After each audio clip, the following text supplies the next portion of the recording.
প্রীতি পরিশ্রমা উৎসবের আমরা একদম অন্তিম পর্যায়ে চলে এসেছি। সন্ধেবেলা প্রার্থনার পর ঢাকের তালে তালে আমরা সবাই নাচ করেছি। তারপর স্টেজে অনুষ্ঠিত হয়েছে নৃত্যানুষ্ঠান।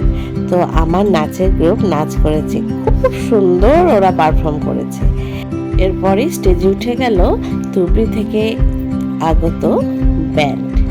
তো আমরা সবাই মিলে বসে গেছি ব্যান্ডের অনুষ্ঠান দেখতে, আর সবাই মিলে মনের আনন্দে নাচছিলাম। খুব সুন্দর গান গেয়েছেন ওনারা, আমরা খুব এনজয় করেছি। তো এই ভিডিওতেই আমি প্রীতি পরিষেবা উৎসবের ভিডিও শেষ করছি। তো সবাই ভালো থাকবে, আনন্দ থাকবে। আমাদের সঙ্গে দেখা হবে আবার একটি নতুন ভিডিও। নতুন বছরে তোমরা সবাই ভালো থাকবে, সবাই আনন্দ করবে। তো আজকের জন্য এইটুকুই। Tata, bye bye, take care.